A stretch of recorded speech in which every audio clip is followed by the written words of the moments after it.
Звуковен тътен от сирена, ехти от към герена.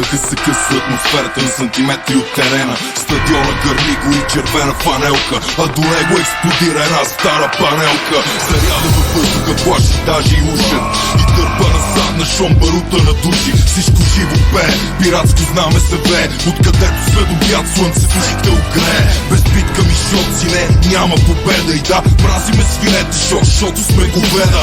Крайно десни, с нацистки песни посрещаме, поклащаме и ви изпращаме. А цял един народ вярва в това, че Левски в превод означава свобода и само Левски е стона на стадиона. Ако си резан фест, по-добре си сей дома. И винаги сте знали къде сме. А вие къде сте, бе? Питам къде сте? Без капка страх, нито крачка назад, защото нашия празник вие наричате ад.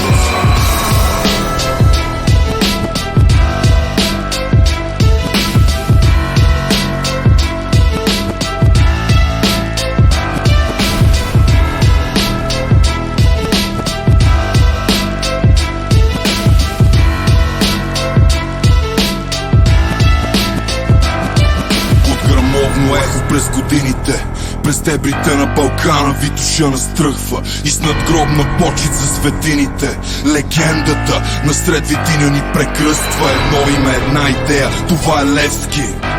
Да, усеща се в гърдите Българио. Знаеш сред твоите шири небеси ние чуваме плача ти. Къде си, сине? На стадиона сме, майко, ето ни в София. Пазим твоята история. Свободни сме, майко, да, духом и словом. С идея за победа и неподправена емоция. Девиза ни ехти Левски.